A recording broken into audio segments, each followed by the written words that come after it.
2 साल 11 महीने और 18 दिन। आखिर इतने वक्त में ऐसा क्या हुआ कि भारत का संविधान दुनिया का सबसे बड़ा लिखित संविधान बन गया? और वो कौन से लोग थे जिन्होंने इसे अपने हाथों से ड्राफ्ट किया था? चलिए जानते हैं आज की इस संविधान सभा की क्लास में। तो पिछली क्लास में हमने पढ़ा था कैबिनेट मिशन। कैबिनेट मिशन हमने उसमें देखा था कि जो कैबिनेट मिशन था वो मार्च 1946 में भारत आया था। और इस कैबिनेट मिशन में 3 मेंबर थे। वो कौन से मेंबर थे? पहले थे एबी अलेक्जेंडर, दूसरे पैथिक लॉरेंस, जो कौन थे? वो भारत सचिव थे। यानी भारत सचिव कौन होता था? वो ब्रिटेन की जो पार्लियामेंट होती थी उसमें एक कैबिनेट मिनिस्टर होता था। और तीसरे थे सर स्टैफर्ड क्रिप्स। ये तीनों कैबिनेट मिशन के मेंबर बनकर भारत आए और इन्होंने सुझाव दिया कि भारत का एक अपना संविधान होना चाहिए और इसके निर्माण के लिए एक संविधान सभा बननी चाहिए।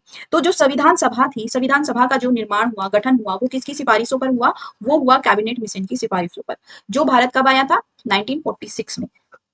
अब हम बात करते हैं संविधान सभा के गठन की।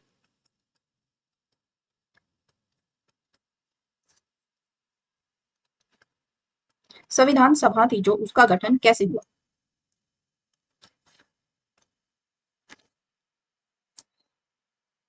इस संविधान सभा थी जो, इसका जो गठन कैसा हुआ, इसके लिए चुनाव प्रक्रिया अपनाई गई थी।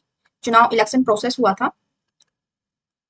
और ये कब हुआ था? ये हुआ था जुलाई अगस्त 1946 में।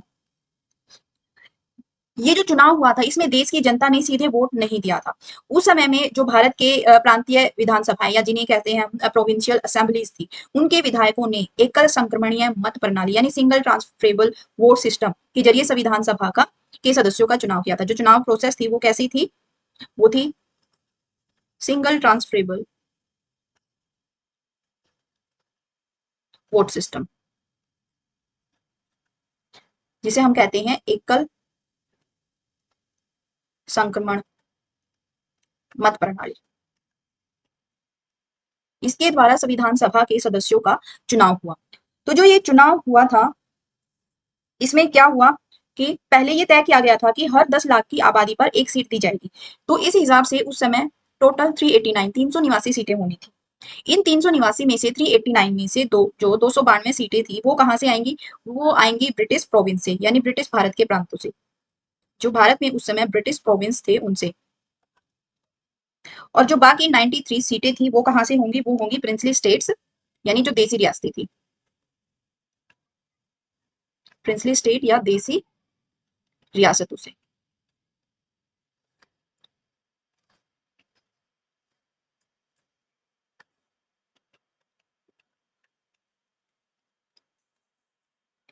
अब आगे जो ये 292 सीट थी, इनको कैसे डिवाइड किया गया था? इन्हें आगे 3 भागों में डिवाइड किया गया था। कैसे किया गया था?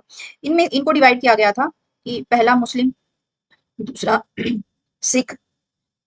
इन्हें क्या दिया गया था? सेपरेट इलेक्टोरेट दिया गया था। ये कब दिया गया था? आप मुझे कमेंट करके जरूर बताइएगा। Separate electorate. और तीसरा था अदर्स।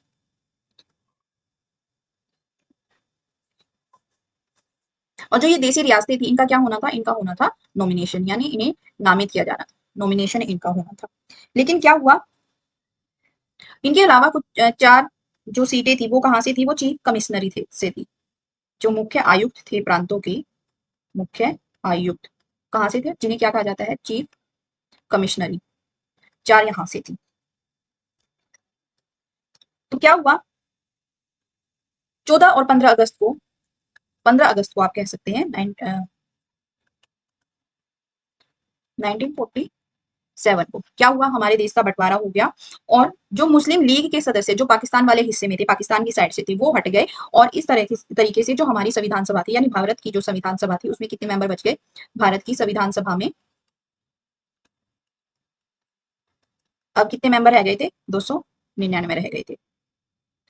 तो इस तरह से हमारे क्या हुआ? संविधान सभा का गठन हुआ था। टोटल कितनी सीटें थी हमारे पास? 389 थी।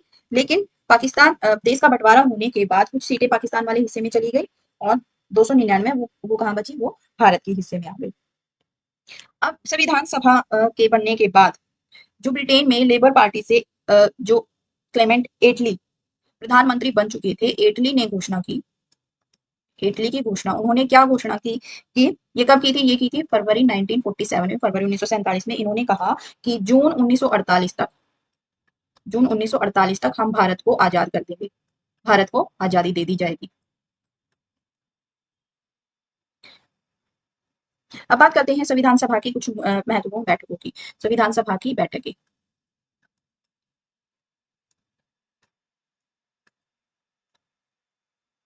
जो संविधान सभा थी उसमें कुल टोटल 11 सेशन हुए थे और जो कुल 165 दिनों तक उसकी बैठकें चली थी। 165 दिन तक बैठकें चली। जो पहली बैठक थी वो बहुत ही ऐतिहासिक थी।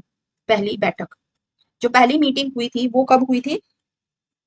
वो हुई थी हमारी 9 दिसंबर 1946 को ये पहली बैठक हुई और इसमें कितने मेंबर शामिल हुए? 211 मेंबर इसमें शामिल हुए।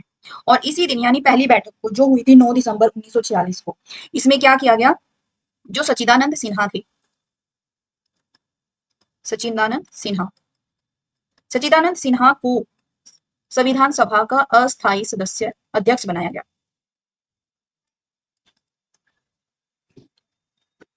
क्यों इन्हें ही बनाया गया? क्योंकि उस समय जो सच्चिदानंद सिन्हा थे वो सबसे बुजुर्ग थे और फ्रांस की परंपरा के आधार पर जो सबसे बुजुर्ग होते थे उनको अस्थायी अध्यक्ष उस समय चुन लिया गया था। अब जो दूसरी बैठक हुई, जो सेकंड मीटिंग हुई, सेकंड मीटिंग ये हुई 11 दिसंबर को, 11 दिसंबर 1946 को। और इस मीटिंग में, दूसरी मीटिंग में जो डॉक्टर राजेंद्र प्रसाद थे, डॉक्टर राजेंद्र प्रसाद, इन्हें क्या बना दिया गया? स्थायी अध्यक्ष, परमानेंट प्रेसिडेंट बना दिया गया। स्थायी अध्यक्ष यानी जो सच्चिदानंद सिन्हा थे वो सिर्फ एक दिन के लिए ही अध्यक्ष रहे थे। और इसी दूसरी मीटिंग में जो एच सी मुखर्जी थे, एच सी मुखर्जी, इनको बनाया गया उपाध्यक्ष। इन्हें क्या बनाया गया? इन्हें बनाया गया उपाध्यक्ष। बात करते हैं थर्ड मीटिंग, तीसरी जो बैठक हुई थी संविधान सभा की, वो कब हुई और उसमें क्या किया गया? तीसरी बैठक हुई 13 दिसंबर को, 13 दिसंबर 1946 को। और इस दिन 13 दिसंबर 1946 को जो जवाहरलाल नेहरू थे, जवाहरलाल नेहरू, इस दिन इन्होंने क्या पेश किया? इन्होंने पेश किया उद्देश्य प्रस्ताव। उद्देश्य प्रस्ताव जिसे कहा जाता है ऑब्जेक्टिव रेजोल्यूशन। ऑब्जेक्टिव रेजोल्यूशन इसे कहा जाता है। इस ऑब्जेक्टिव रेजोल्यूशन को 22 जनवरी 1947 को संविधान सभा ने इसे स्वीकार कर लिया।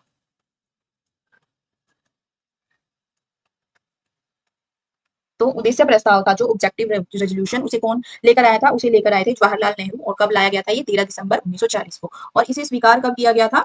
इसे स्वीकार किया गया था 22 जनवरी 1947 को। और जो ये जवाहरलाल नेहरू ने ये उद्देश्य प्रस्ताव जो पेश किया था, इससे ही अ, इसी के आधार पर, इसी के आधार पर जो हमारी प्रस्तावना है, संविधान की प्रस्तावना बनाई गई। यानी जो हमारी संविधान की प्रस्तावना है उसका आधार कौन है? उसका आधार है जवाहरलाल नेहरू द्वारा लाया गया उद्देश्य प्रस्ताव। इस उद्देश्य प्रस्ताव में जवाहरलाल नेहरू ने क्या कहा? इसमें बताया कि भारत का ढांचा कैसा होगा, यानी भारत एक कैसा देश होगा। भारत के बारे में बताया कि भारत एक क्या होगा? समानता पर। भारत का ढांचा कैसा होगा? समानता, स्वतंत्रता और लोकतंत्र का ढांचा होगा।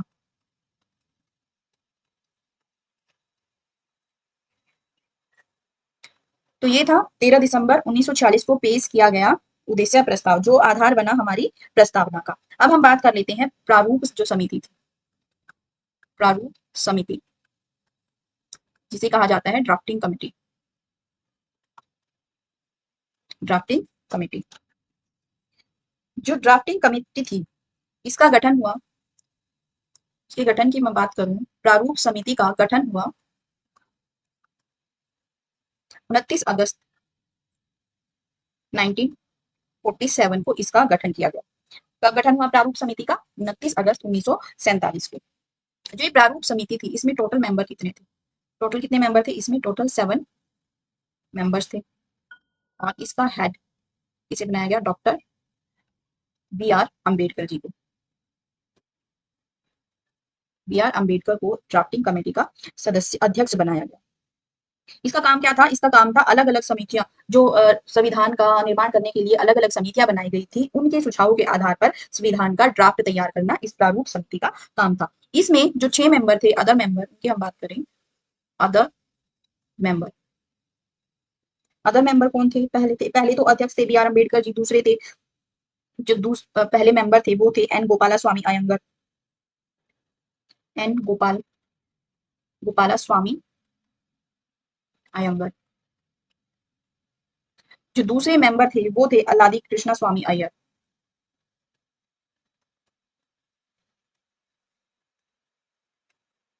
अल्लादी कृष्णा स्वामी अय्यर। तीसरे मेंबर डॉक्टर के एम मुंशी, डॉक्टर के एम मुंशी।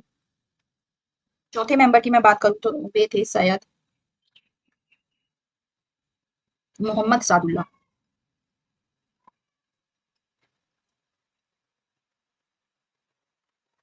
इसके बाद पांचवें मेंबर थे एन माधव राव,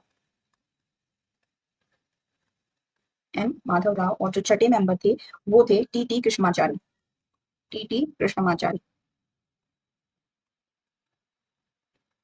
जो टी टी कृष्णमाचारी थे इन्होंने किसकी जगह ली थी? इन्होंने जगह ली थी डीपी खेतान की, डीपी खेतान। क्यों इन्हें बदला गया? क्योंकि जो डीपी खेतान थे 1948 में इनकी डेथ हो गई थी, 1948 में इनकी मृत्यु हो गई और इनकी मृत्यु के बाद डीपी खेतान की जगह कौन आए? कृष्णा टी टी कृष्णमाचारी को क्या बनाया गया? प्रारूप समिति का एक मेंबर बनाया गया।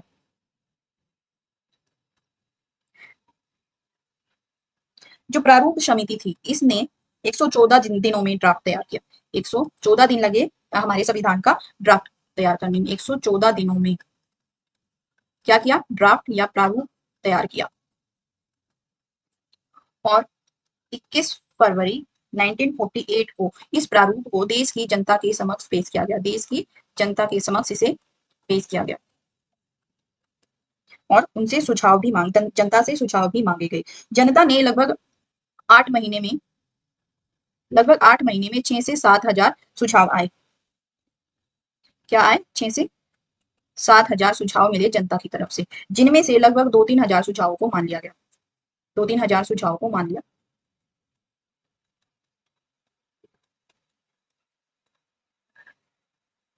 अब बात करते हैं संविधान की प्रारूप समिति की संविधान सभा के सामने जो रीडिंग हुई थी उनके बारे में। तो संविधान की बहस या वाचन आप कह सकते हैं, बहस और वाचन। वाचन मतलब रीडिंग, इसको संविधान सभा के सामने कब कब पढ़ा गया और उस पर बहस कब कब हुई। तो संविधान सभा की जो प्रारूप को लेकर जो बैठक हुई, इसकी रीडिंग हुई, तो पहली रीडिंग हुई थी 4 नवंबर 1948 को। 1948 से लेकर 9 नवंबर 1948 तक इसकी फर्स्ट रीडिंग हुई। फर्स्ट रीडिंग या पहला वाचन आप कह सकते हैं। जो दूसरी रीडिंग हुई 15 नवंबर 1948 से लेकर 17 अक्टूबर 1949 तक। और जो ये सेकंड रीडिंग थी ये क्या थी? ये लार्जेस्ट रीडिंग थी। लार्जेस्ट, लार्जेस्ट नहीं लॉन्गेस्ट हम बोलेंगे।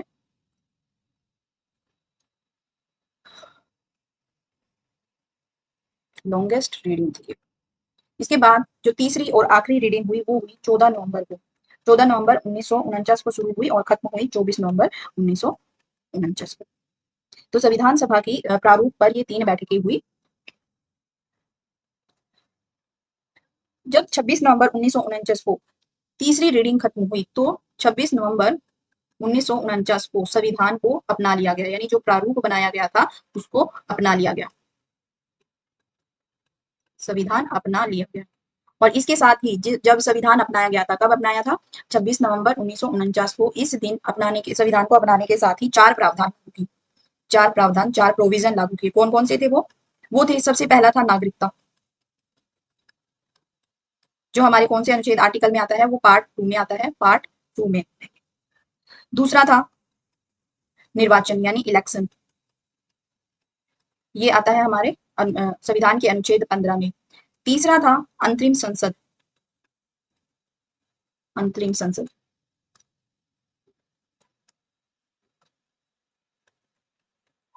अंतरिम संसद यानी हमारी पार्लियामेंट, ये कौन से भाग में आता है? ये आता है पार्ट 5 में। और जो चौथा प्रोविजन था वो था संविधान के अस्थायी प्रावधान। कुछ मिसलेनियस भी अपनाए गए थे संविधान के अस्थायी प्रावधान, ये आते हैं आपके पार्ट 21 में। तो ये 4 जो प्रावधान थे, 4 भाग आप कह सकते हैं, जिस दिन संविधान अपनाया गया यानी 26 नवंबर 1949 को इनको चारों को लागू किया गया।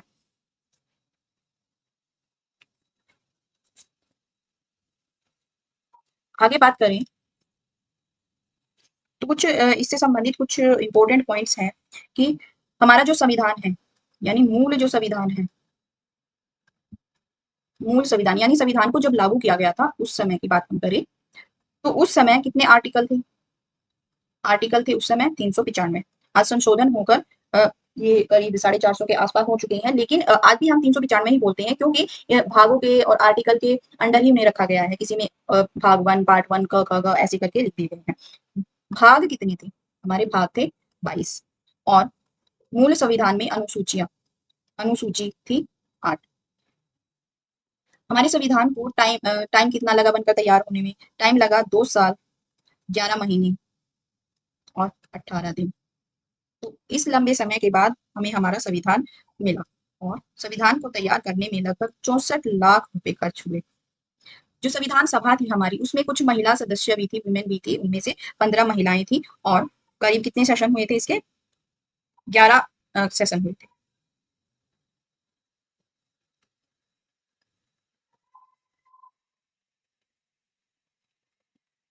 सेशन हुए थे हमारे 11।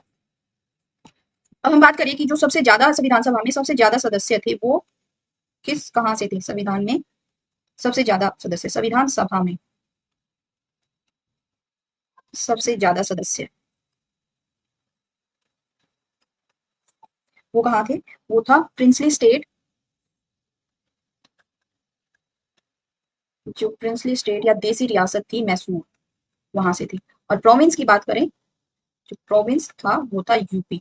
आज के उत्तर प्रदेश से उस समय संविधान सभा में सबसे ज्यादा मेंबर चुने गए थे।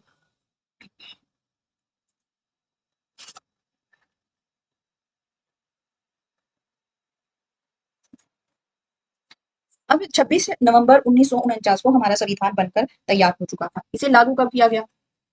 लागू कब हुआ? लागू हुआ हमारा 26 जनवरी 1950 को हमारे संविधान को लागू कर दिया गया। अब क्या आप मुझे बता सकते हैं कि 26 जनवरी का दिन ही क्यों चुना गया? हमारा जो संविधान था वो बनकर तैयार तो 26 नवंबर 1949 को ही हो गया था, लेकिन उसे जनवरी में 26 जनवरी को क्यों लागू किया गया? ऐसा इसलिए किया गया क्योंकि जो 26 जनवरी था, 26 जनवरी 1930 को जो कांग्रेस का लाहौर सत्र हुआ था, लाहौर का जो अधिवेशन हुआ था, लाहौर सत्र में रावी नदी के किनारे, रावी नदी के किनारे जवाहरलाल नेहरू ने, जवाहरलाल नेहरू ने क्या किया था? पूर्ण स्वराज्य के रूप में मनाया, के रूप में मनाया था। और इसीलिए 26 जनवरी के दिन ही हमारे संविधान को लागू किया गया, रूप में मनाया था। अब संविधान भी हमारा लागू हो चुका था, लेकिन इलेक्शन नहीं हुए थे, तो इसलिए क्या किया गया? अंतरिम संसद, इंतरिम पार्लियामेंट, इंतरिम गवर्नमेंट का क्या किया गया? गठन किया गया। ये गठन कब किया गया? ये हुआ, इसके गठन की घोषणा की गई थी सबसे पहले, कि कब की गई थी? वो हुई थी 24 अगस्त 1946 को। और गठन कब हुआ? गठन हुआ 2 सितंबर 1946 को। और जो मुस्लिम लीग थी, ये संविधान से पहले की बात कर रही हूँ मैं, मुस्लिम लीग थी, मुस्लिम लीग को इसमें कब शामिल किया गया? अंतरिम संसद को उसे शामिल किया गया 26 अक्टूबर 1946 को इसमें शामिल किया गया था। अब जो बी आर अम्बेडकर थे, डॉक्टर बी आर अम्बेडकर, उनकी हम बात करते हैं, क्योंकि यहाँ से क्वेश्चन पूछे जाते हैं आपके।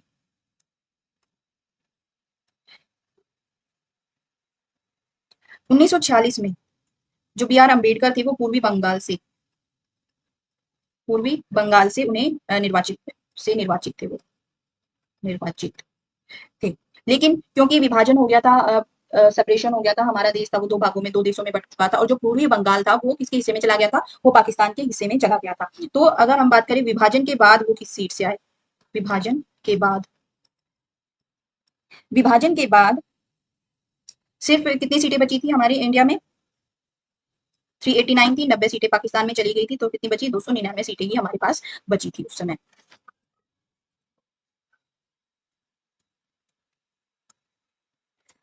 तो उसके बाद, विभाजन के बाद, जो भीमराव अंबेडकर थे वो बॉम्बे की पूना सीट से संविधान सभा में आए थे।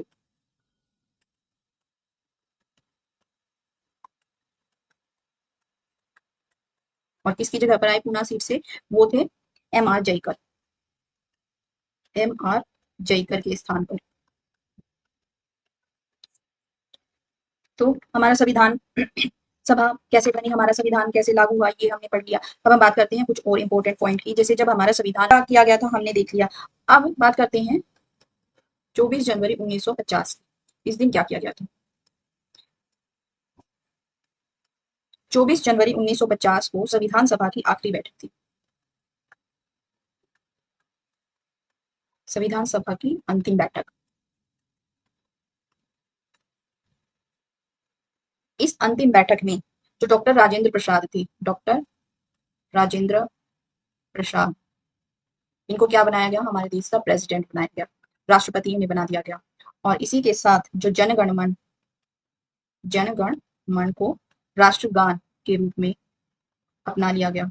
और इसी दिन वंदे मातरम को हमारे राष्ट्रगीत के रूप में अपनाया गया, राष्ट्रगीत की। और मैं बात करूं तिरंगे झंडे की, तो 22 जुलाई 1947 को हमारे तिरंगे को राष्ट्र ध्वज के रूप में अपनाया गया, राष्ट्र ध्वज के रूप में। अब आप मुझे कमेंट करके बताइए कि जो तिरंगा था हमारा, तिरंगे का डिजाइन किसने तैयार किया था? तिरंगे को डिजाइन किसने किया था, ये आप मुझे कमेंट करके बताएंगे। तो ये था हमारी संविधान सभा का निर्माण, उसका गठन कैसे हुआ, कैसे प्रारूप तैयार किया गया और कैसे हमारा संविधान बनाया गया और किस तरह से उसे लागू किया गया।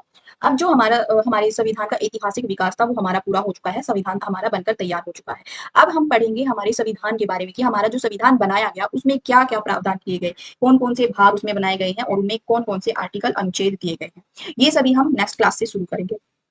तो आज की क्लास आपको कैसी लगी कमेंट करके जरूर बताइएगा। अच्छी लगी तो लाइक करिए और दोस्तों के साथ शेयर जरूर करिए और हमारे चैनल को सब्सक्राइब करना मत भूलिएगा। तो आज के लिए बस इतना ही, मिलते हैं नेक्स्ट वीडियो में। तब तक के लिए थैंक यू फॉर वॉचिंग।